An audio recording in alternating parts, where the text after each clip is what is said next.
Avraham, Nachalnu, V'yamekor Chofma Rabbeinu, Rabbi Nachman, V'yizimchan La, Nachman, Nachman, V'oman Zechoto, Yagen Alenu, V'al Kol Israël. Amen. Ok, Boker Tov, Boker Or à tous, Bezrat Hashem, Besata Ishmaya. On va être zouché de partager quelques paroles de Torah avant que l'Avrechim arrive, avant que le Koel commence. Que ces paroles de Torah soient l'Elou Nishmat, Shirel, Esther et Sarah, les filles de la Banot chez Jessica, et qu'elles soient les Fafter Dalim, les Refoua Shenema, de Sarah Taleb et Efrat Myriam, de Itamar Israël Ben Dalia Hélène, de Rivka Batradia.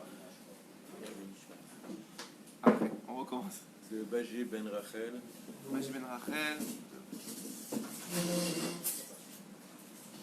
Et l'élève Afaldaïm, encore une fois, le Nishmat. Radia Bat Yasmina. Ok, très bien. Donc, Rav Neria, il a abordé une petite question là pendant la chote, importante à comprendre.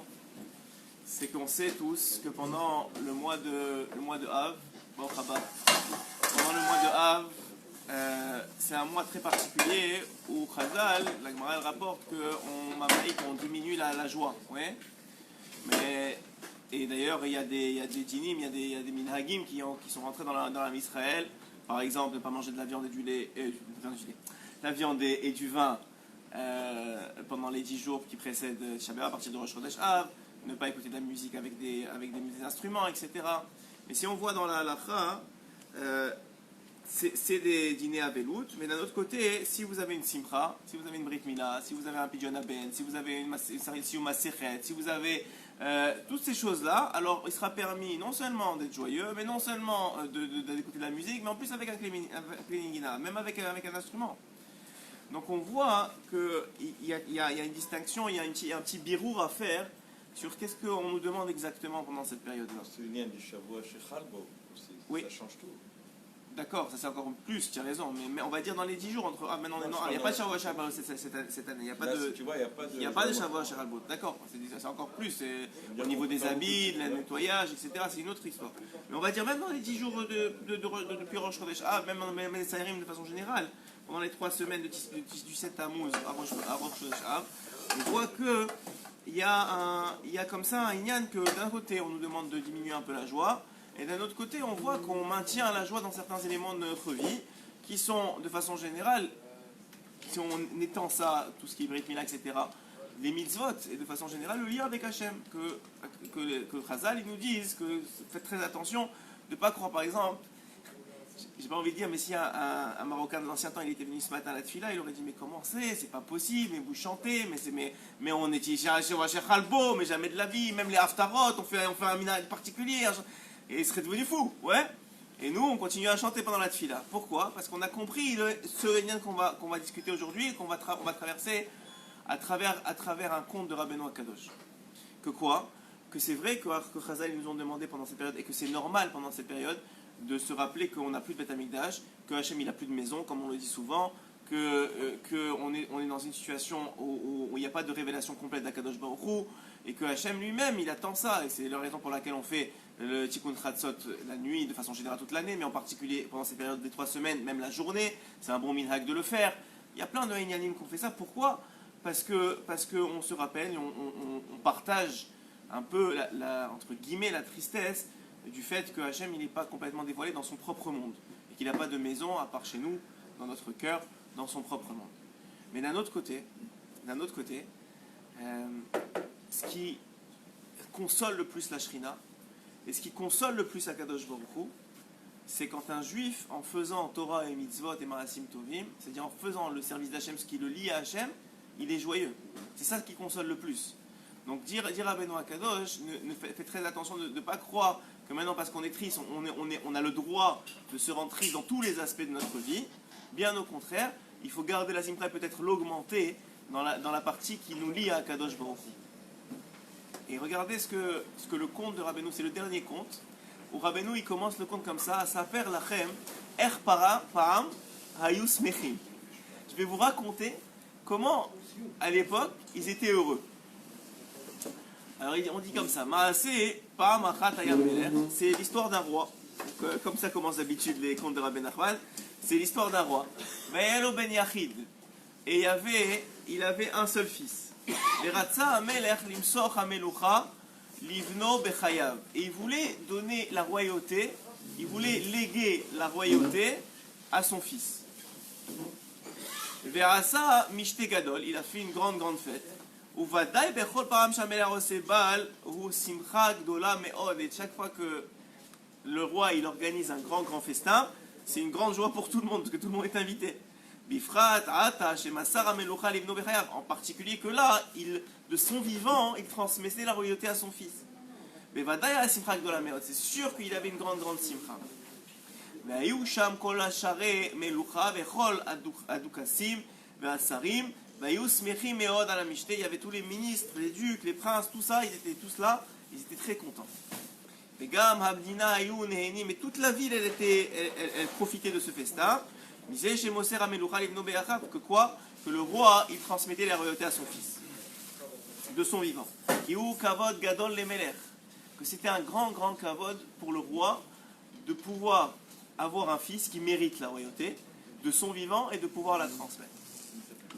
Pour vous expliquer, pour pas qu'on fasse juste de la lecture du conte que vous pouvez faire, que vous devriez faire, mais pour vous expliquer un peu ce que Chazal ils expliquent sur ce conte-là, le roi c'est Akadosh Baruch Hu. De façon générale, le roi dans les contes de Rabbeinu c'est Akadosh Baruch Hu. Et le roi, il veut donner la royauté à son fils unique. C'est Ram Israël. C'est ça le fils unique d'Hachem. Vous allez me dire, mais il a d'autres fils. C'est un inyan en soi, c'est un sujet en soi. On va prendre pour compte que le fils dont parle ici Rabbeinu Akadosh, c'est Ram Israël. Hachem, son but, c'est de donner la royauté de son vivant. Ça veut dire quoi de son vivant? Hachem, il est toujours vivant, il est éternel. De son vivant, ça veut dire lorsqu'il est dévoilé. C'est ça de son vivant. Quand Hachem il est dévoilé, il est vivant dans ce monde. Même s'il est toujours vivant de toute façon, mais quand il est caché, ça a l'air que il y en a qui pensent qu'il n'existe pas. Donc c'est Kaviachol, indigne de comme s'il n'était pas là. Donc, dit Rabbeinu Akadosh, il voulait donner sa royauté de son vivant. Donc il a fait un grand festin. C'est quoi la royauté? Quand on donne la royauté, qu'est-ce qu'on fait? On transmet la couronne. C'est quoi la couronne d'Hachem? C'est la Torah. La Torah, c'est la couronne d'Akadosh Baruch Hu. Donc il a transmis quoi? À son peuple, la Torah. Il a fait un grand festin, il a amené tous les anges, tous les sarim, tout le monde était là, et il a fait la transmission. Et il était très heureux, et c'était un grand kavod pour Akadosh Baruch Hu. C'était un grand honneur pour Akadosh Baruch Hu d'avoir un peuple qui mérite de le représenter dans ce monde, et d'avoir la royauté dans ce monde. Il dit, Amad Amelech, et lorsque tout le monde était très très heureux, il s'est levé le roi, Ve'amar livno, il a dit à son fils, Heyot she'ani choseh bakochavim, je vois mon fils dans les étoiles, c'est une image, ça veut dire je vois dans le futur. Va'ani roeh shata atid lirev min hamelucha, et je vois que tu vas perdre la royauté. Bechen tir'eh shelo yeh lecha atzvut keshetered min hamelucha. Mais ça, je veux te dire une chose, mon fils, c'est que quand tu vas descendre de ta royauté, une seule chose je te demande, fais attention de ne pas être triste. Rak tiyeh besimcha, sois seulement joyeux. Ouais. Rak tiyeh besimcha, urshetiyeh besimcha, et si toi tu es joyeux, gam ani ehye besimcha. Moi aussi je serai joyeux. Dit ici le roi, donc Akadosh Baruch Hu, il dit à Israël, il nous dit à nous, je vous donne la royauté aujourd'hui, je vous donne la Torah. On va créer ensemble, après bon, le Vaudor, on a créé le Beth Amikdash, on a créé un lien ensemble, ouais. Sache que tu vas la perdre. Hachem, il savait déjà tout ce qui allait se passer jusqu'à la fin des temps, ouais. Sache que tu vas la perdre. Une seule chose je te demande, ne sois pas triste de l'avoir perdue. Parce que si tu es triste, tu vas m'amener avec toi dans ta tristesse, entre guillemets. Mais si tu es heureux, comment tu peux être heureux? J'avais la Meloucha, j'avais la royauté, j'avais tout. Comment je peux être heureux? Et tu me dis, ouais, si tu es heureux, moi je serai heureux avec toi. Alors regarde pourquoi tu devrais être heureux. Gam shetiyeh lecha atzvut, mais dis même si tu es triste, afal pichen ani besimcha, même grâce à toi tu te serais, moi je serais quand même heureux. Pourquoi je serais heureux moi? Al shenat hamelech, que tu n'es pas roi, qui en charaoui limnucha, parce que tu ne seras pas méritant raoui, tu ne seras pas au niveau d'être roi. Si tu n'es pas au niveau d'être roi, à quoi ça sert d'être roi? C'est pourquoi? Pour le titre? Ça ne m'intéresse pas, dit Hachem, pour le titre. Je vais te donner la royauté du monde, pourquoi? Tu l'utilises pourquoi? On a dit pourquoi est-ce que le temple a été détruit. La première fois, c'est les trois, Gilou Yarot, Shfirut Damim et Avodazara, oui. On avait expliqué, c'était dans un autre shiur, on avait expliqué que c'était par le mérite d'Abraham, Yitzhak et Yaakov. Et que comme on a coupé le lien avec Abraham, Yitzhak et Yaakov, Avodazara, c'est coupé le lien avec Abraham, Shfirut Damim, c'est coupé le lien avec Yitzhak, le Znout, c'est coupé le lien avec Yaakov, on a perdu le premier temps. Le deuxième temps, c'était quoi? C'était un lien avec Akadosh Baruch Hu, c'était les korbanot, c'était tout ça. On n'a plus voulu le lien avec Hachem. Il a dit, il n'y a plus rien à faire. Vous n'êtes plus Raoul la Meloucha. Vous méritez plus, vous avez plus l'intériorité du roi. Hachem, il s'en fiche de savoir qu'on a un titre. Lui, ce qu'il veut, c'est qu'on soit vraiment des rois. Le jour où vous êtes roi, la couronne, c'est que du plus. Mais si en toi, tu ne te comportes pas comme un roi, si en toi, tu n'es pas roi, alors à quoi ça sert? Au contraire, si tu n'es pas roi, tu devrais être content de ne pas avoir le titre. Parce que si tu n'es pas roi et tu as le titre, qu'est-ce que tu vas faire de ce monde? Ça va être encore pire. Donc il dit Rabbeinu, ce que Hachem a dit au peuple d'Israël, bien avant qu'on perde la Meloucha, bien avant qu'on perde la royauté et qu'on perde le Beth Amikdash, c'est qu'un jour on va perdre le Beth Amikdash. Pourquoi? Parce qu'on ne sera plus Raoui, on ne méritera plus le Beth Amikdash. Donc dit Hachem au peuple d'Israël, mais soyez quand même Bessimcha, juste du fait que c'est en accord avec qui vous êtes. Parce que si vous avez le Beth Amikdash, mais vous ne savez pas quoi travailler, vous avez l'impression que tout est bien, mais il n'y a rien qui est bien. Vous n'avez pas de lien avec moi, vous avez l'impression que tout va bien, alors vous n'allez pas changer, vous n'allez pas faire tchouva, vous n'allez pas revenir vers moi. Alors à quoi ça sert? Des fois un homme, il tombe, ouais, ou ça va, dans certains aspects de sa vie, ça va moins bien. Je dirais à Benoît Kadosh, c'est la seule façon qu'il se remette en question, qu'il évolue. Un homme il dit, ah non mais je suis triste, etc. Mais s'il est triste, c'est juste parce qu'il veut le beurre et l'argent du beurre. C'est-à-dire il veut le résultat, la meloucha, alors qu'il n'est pas raoui. Ouais. Quelqu'un il veut du shalom baït, mais il traite sa femme n'importe comment. Quelqu'un il veut avoir des bons enfants, mais il n'est pas un bon père. Quelqu'un il veut avoir de la parnassa, mais il vole. C'est pas un cadeau qu'il lui fait Hachem. Quelqu'un qui a de la parnassa en volant, c'est un cadeau, c'est pas un cadeau, il va payer le gars. Un jour ou l'autre il va payer, c'est pas dans ce monde, c'est dans l'autre. Donc Hachem il te dit non, je te donne pas la parnassa, tu vas apprendre de la bonne façon. Et sachez que c'est ça le plus grand niveau de Emouna. On a rapporté cette semaine dans le shiur du dimanche, le Zohar Kadosh, qui dit que la phrase qui témoigne la Emouna dans le peuple d'Israël, c'est le Shema. Shema, c'est Ol Malchut Shamaim, on prend sur nous la royauté divine. Shema Israël, Hashem Elokeinu Hashem Echad. Dit le Zohar, si vous voyez dans la phrase du Shema, même dans les Sfarim, c'est écrit comme ça, le Aïn du Shema et le Dalet de Echad, ils sont en grand. Pourquoi? Parce que c'est une aïdout, tu deviens aïd, tu deviens témoin. Tu es témoin que Hachem il est là et que tu le prends sur toi. Et dit le Zohar Kadosh, ce qui est peu connu, dit le Zohar Kadosh que si tu prends Echad et tu prends Shema, tu enlèves ces deux lettres. Qu'est-ce qu'il te reste? 4 lettres. Ouais. Dans Echad, il te reste Aleph Chet. Dans Shema, il te reste Shin et Mem. Si tu prends ces lettres-là et tu les combines ensemble, ça fait Esmar. Ça fait être joyeux. Donc le témoignage le plus grand que tu peux faire à Kadosh Baruch Hu, c'est rester joyeux. Mais quand tout va bien, c'est normal, tout le monde est joyeux quand tout va bien. Même pour moi, c'est des gens qui sont psychologiquement atteints et que même quand ça va bien, ils cherchent des problèmes, ouais. Ouais, j'avais comme ça quelqu'un qui est venu me voir, il m'a dit mon père, à chaque fois qu'on est heureux, il est malheureux. À chaque fois qu'on est malheureux, il est heureux. Et lui, il a un problème psychologique, ça arrive dans 2 jours, ouais. Mais de façon générale, il faut s'éloigner de ces gens-là. C'est-à-dire, c'est des problèmes psychologiques, il y a des médecins pour ça. Mais de façon générale, le gars, ça va bien dans sa famille, ça va bien dans sa vie.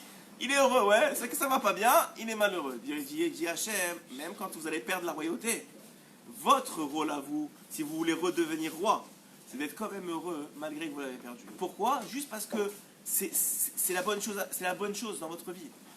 Dans le sens que quoi? Que vous n'êtes pas Raoui la Meloucha. Donc à quoi ça sert d'avoir une couronne que vous usurpez à moi? Dit Akadosh Baruch Hu. Alors on continue. Puisque toi-même tu ne peux pas être joyeux alors que ça ne va pas très très très bien dans ta vie, c'est la preuve que tu n'es pas Raoui la Meloucha. C'est la preuve que tu n'as pas le statut de roi intérieurement. Tu n'es pas un roi. Vous savez c'est quoi la différence entre un juif et un goy? C'est un point assez pointilleux comme sujet, oui.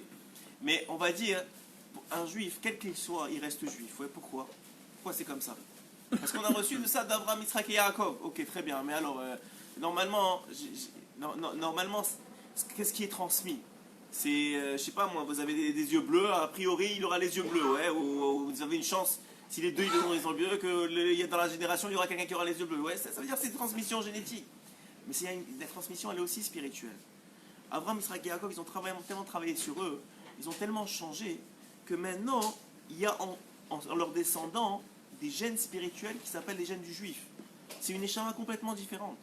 Donc le juif, maintenant, il a en lui cette capacité de ressembler à être Abraham, Israël et Jacob. Et d'être comme Abraham, Israël et Jacob. Une des façons de l'être, c'est de faire preuve de Emouna. Comment on fait preuve de Emouna, dit Rabbeinu Akadosh?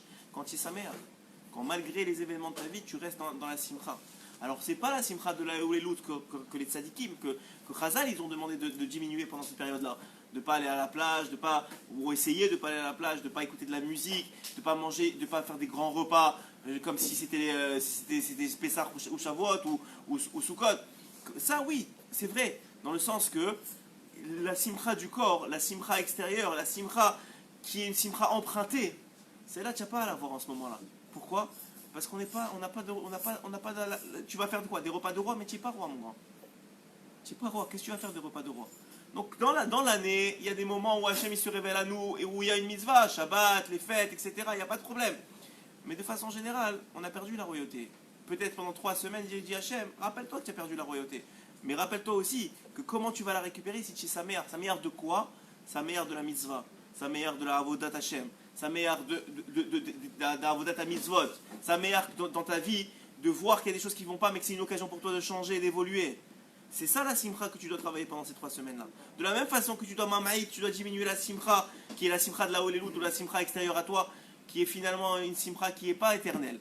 Tu dois travailler cette simcha-là, et c'est un sujet en soi, c'est quoi cette simcha-là?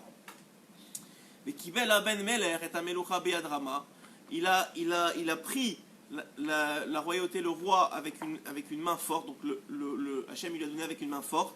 Verasal Osare Melucha. Il a fait lui aussi des ducs et des armées, il a fait des gens qui s'occupent de son royaume. Et le roi, le Ben Melech, le fils du roi, il était très chacham. Donc Israël, quand il a reçu la Torah, il a reçu la chokhma, il a reçu l'intelligence. Et lui, il aimait beaucoup la chokhma, parce que c'était une façon de se connecter aussi. Et il y avait dans le peuple, donc on va dire, il y avait le tzaddik qui lui était Moshe Rabbeinu, il a reçu toute la chokhma. Ouais, c'était le fils d'Hachem, il a reçu toute la chokhma. Et dans le peuple d'Israël, il y avait plein de gens chachamim qui voulaient ressembler à Moshe Rabbeinu. Donc qu'est-ce qu'ils ont fait? Ils ont fait comme Moshe. Tout celui qui venait chez Moshe, entre guillemets, ici on parle du fils, qu'est-ce qu'il faisait? Il lui disait, ce que tu veux je te donne, ce que tu veux, juste sois chacham. Tu me donnes la chokhma, tu me montres que tu es chacham, je te donne ce que tu veux. Parce que c'était très précieux à ses yeux. Il leur donnait celui qui veut du kavod, je vous donne du kavod, c'est-à-dire de l'honneur. Celui qui veut de la hashirut, de la parnassa, je vous donne la parnassa. Bishvi la chokhma. Tout ce que vous avez à faire, c'est la chokhma. Tout celui qui venait en fonction de ce qu'il voulait. Mishayarot c'est mamon, celui qui voulait de l'argent, et noten lo mamon, il donnait de l'argent. Ou Mishayarot c'est kavod, noten lo kavod, celui qui voulait du kavod, il donnait du kavod. Akol bishvi la chokhma, tout pour la chokhma. Et on va voir, a priori ça a l'air bien. La chokhma c'est la Torah. La chokhma c'est ce que Hachem nous a donné. Donc a priori, même si tu le veux pour autre chose, lo lishma balishma, ouais, c'est une gemara meforeshet. Celui qui vient pour la Torah, qui le fait pas pour des bonnes raisons, et finalement il va le faire pour des bonnes raisons. Mais Rabbeinu il va dire que c'est pas si bien que ça.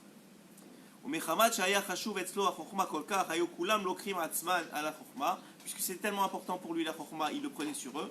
Mais tout le monde s'est missé dans la chokhma, parce que lui, il voulait mais pas parce qu'il voulait la chokhma, parce qu'il voulait le mammon, l'argent, il voulait le kavod, il voulait ce qu'il voulait. Donc on voit de là que de ça est sorti un grand problème.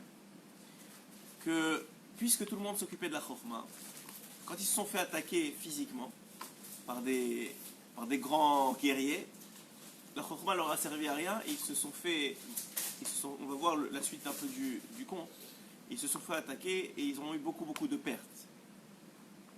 Et on apprend de ce que Rabbeinu nous dit ici, que la chokhma c'est très beau, et que c'est vrai que c'est un grand cadeau d'Hachem, et que l'intelligence c'est un très grand cadeau d'Akadosh Baruch Hu, et que c'est superbe de s'en occuper. Mais quelqu'un qui le Chacham Agadol, le fils, lui, pourquoi il avait reçu la Chokhmah? Pour la Meloucha, pour la royauté, parce que ça allait avec la royauté. Et la royauté, pourquoi il l'avait reçue? Pour se lier à Hachem, à Yitbarach. Donc en vérité, la Chokhmah, elle était là que pour te lier avec le Kadosh Baruch Hu. Mais quand il a perdu, quand les autres ils ont voulu la Chokhmah, eux ils n'avaient pas le lien direct avec Hachem, ouais, comme Moshe l'a eu direct, ils comprenaient ce que ça voulait dire la Chokhmah. Eux ils ont eu la Chokhmah comme un paquet cadeau, tout emballé, ouais. Ça veut dire quoi? Ça veut dire quand ils ont reçu la Chokhmah, ils ont reçu le papier cadeau sans la lettre qui vient avec, qui te dit quoi faire avec. Donc ils ont commencé à étudier, mais eux, ils avaient oublié le lien avec Hachem. Donc qu'est-ce qu'ils avaient fait? Ils avaient pris la Chokhmah, ils ont dit bon c'est super, alors maintenant ça m'amène du kavod, moi maintenant ça m'amène de l'argent. C'est vrai que dans la Torah il y a tout, il y a la refoua, il y a le kavod, il y a tout ce que tu veux, ouais. Mais un homme, quand il reçoit du kavod, comment il doit agir, dit la Torah? Prenez un fils avec son père, ou un élève avec son maître, et inversement. Le fils, il a une mitzvah d'honorer son père, et c'est une mitzvah minatora. L'élève, il a une mitzvah d'honorer celui qui lui doit apprendre la Torah, c'est une mitzvah minatora. Mais comment le père et le fils ils doivent avoir? Est-ce qu'eux ils doivent attendre, ils doivent tendre l'oreille ou tendre l'œil pour avoir le kavod? Vadaï que non. Au contraire, c'est comme une patate. Oui, vous connaissez le jeu des patates chaudes, il faut s'en séparer absolument. Ça veut dire quoi? Dira Benoît Kadosh. D'un côté, le fils et l'élève, il a une mitzvah de respecter, d'honorer, de se lever, de ce que vous voulez, tout ce que la halakha elle prévoit. Mais d'un autre côté, le père et le maître, il a une mitzvah de s'éloigner du kavod. Il a une mitzvah de ne pas vouloir le kavod. Comment il fait? Il se rappelle à chaque instant qu'il reçoit du kavod que c'est pas à lui qu'on fait du kavod, c'est à Kadosh Baruch Hu. C'est tout. C'est pas à lui. Et lui, il a rien fait. La chokhmah, c'est pas lui. Les titres, c'est pas lui. Quelqu'un qui a fait des années d'études et qui devient docteur ou je sais pas, ou ingénieur, ou je sais pas qu'est-ce qu'ils ont comme titre, ou maître de je sais pas quoi. C'est quoi? C'est pas lui. C'est qui lui a donné la santé, la vie, l'intelligence, les mains, ce que vous voulez, oui, pour réussir. Vadaï que c'est pas lui. Ah, mais tu comprends, j'ai eu du Ratson. Et beaucoup de monde qui a eu du Ratson ne sont pas devenus docteurs. Hein. C'est pas... Ou autre chose. C'est un exemple dans le Chol, mais encore plus dans la Torah, c'est comme ça. La Chokhmah, c'est pas donné à tout le monde. Il y en a qui ont plus ou moins en fonction du tikkun de chacun, en fonction de ce qu'il a à faire dans le monde. Chacun commence à valider. Hachem il donne à chacun ce qu'il a besoin et le mieux qui est pour lui. C'est vrai pour tout, pour la parnassa et pour le reste. Donc il dit ici, par rapport au kavod, par exemple, quand tu as oublié le lien que la chokhmah devait t'amener, que l'intelligence devait t'amener avec Hachem, ça tombe dans le kavod et dans ce monde-ci. Et le problème avec ça, c'est quand il y a une milchama, quand il y a une guerre, tu n'as plus les outils. Parce que, on va prendre un exemple, l'inquisition. Ouais? Qui a accepté de mourir pour Hachem? Qui? Ceux qui étaient chacham, les grands érudits de l'époque? Non, les grands érudits de l'époque, ils ont accepté de se convertir. Et ils ont dit, on va faire semblant, et on va rester, on va allumer des bougies chez nous. Et beaucoup sont tombés même malgré ça. Il y en a qui ont tenu. Je dis pas, je juge personne, on ne sait pas ce qu'on aurait fait à l'époque. Mais ceux qui ont dit non, nous on laisse pas notre Torah, on est prêt à mourir, c'est des gens qui n'avaient pas de chokhmah. C'est des gens pshoutim. Les plus pas chout, ils ont dit non, on veut mourir. Les gens qui n'avaient pas de chokhmah. Pourquoi? Parce qu'ils ne sont pas tombés dans le piège.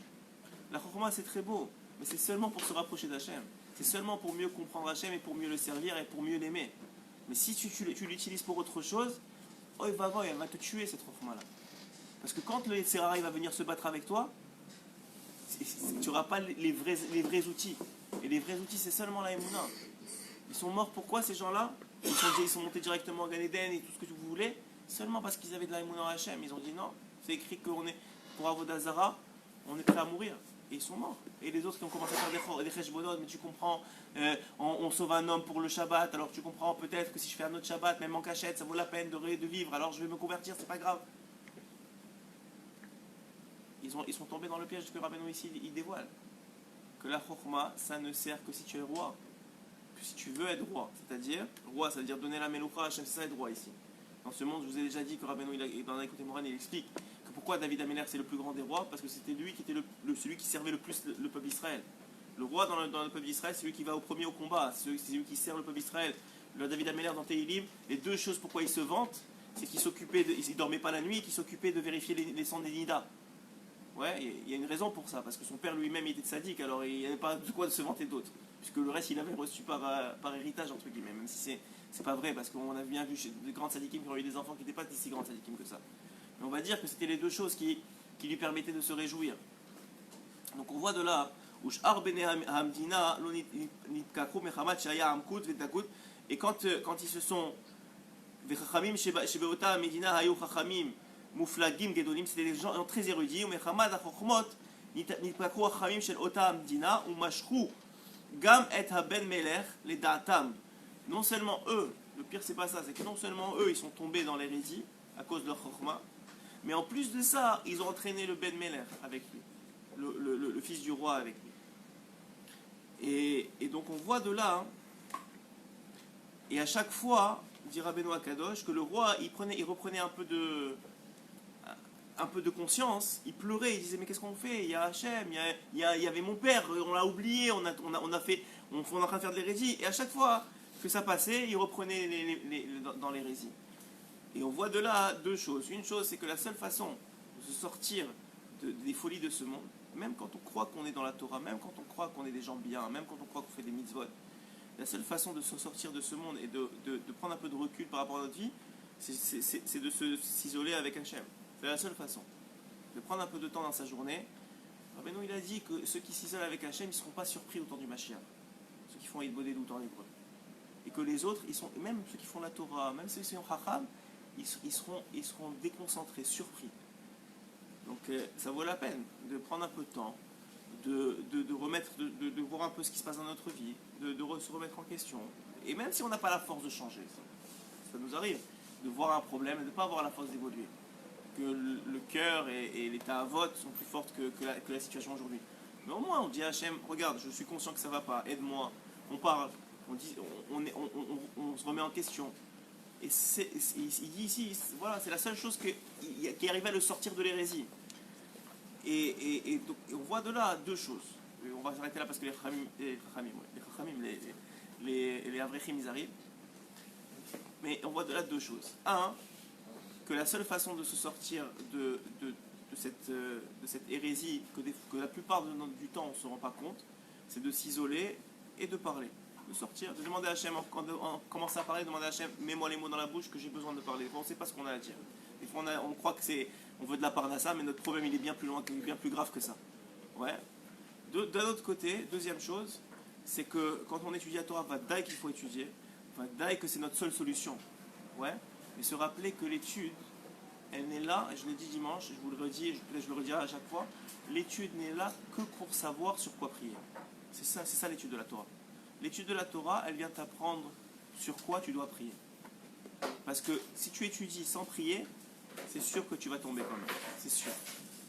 C'est certain. Parce que l'étude de la Torah, c'est du feu, c'est du hesh, c'est du kavod. C'est plein de choses qui peuvent t'amener vers le bas. Mais d'un autre côté, c'est la seule façon de s'en sortir.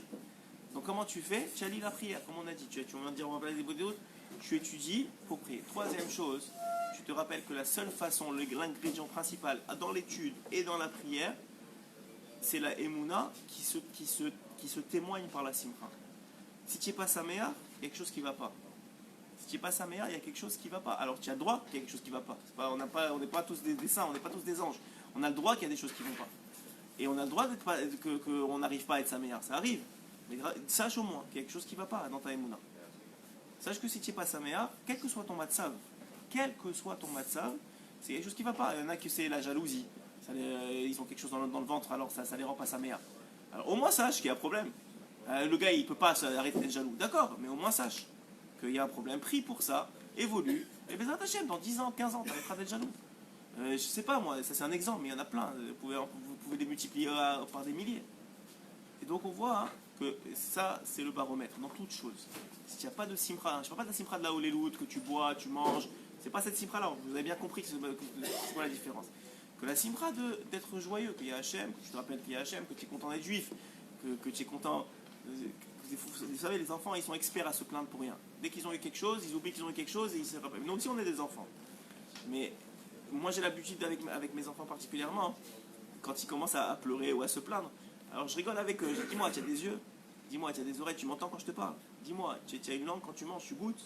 Je leur rappelle des choses simples. Alors il dit ah encore papa il rigole avec nous. Ouais d'accord il rigole avec nous mais ça rentre dans leur tête. Un jour ou l'autre ils vont se rappeler qu'ils ont des yeux, qu'ils ont une oreille. Lo alenu, vous savez c'est quoi avoir un enfant malade? Lo alenu velo alechem. Moi je parlais avec quelqu'un hier qui m'a appelé qui avait un enfant malade. C'est pas une vie. C'est 3-4 fois par semaine à l'hôpital. C'est c'est pas une vie. Et nous, on se plaint parce que c'est un peu difficile. Il faut relativiser les choses, se rappeler, même ça, même lui, il a une mitzvah d'être joyeux. Même lui, il a été choisi dans les 0,02% des juifs. Même lui, il a un olam haba, que les autres, ils n'ont pas. Même ça, et ça doit réjouir. Dafka, c'est beaucoup plus difficile pour lui, ça se comprend. Mais Dafka, nous, quand il y a des gens que plus ils ont et plus ils sont malheureux, il y a un vrai problème. Il y a un vrai problème. Parce qu'on a vu dans la Torah, on a fini Sefer Bamidbar, bon prochainement on est rentré dans des varim, mais on a fait Sefer Bamidbar, tout Bamidbar c'est que des plaintes, des plaintes, des plaintes, des plaintes. Alors que quoi? Taisez-vous, et Daemouna ils auraient tout eu sur un plateau, mieux que si j'avais, on aurait déjà eu la Géoula.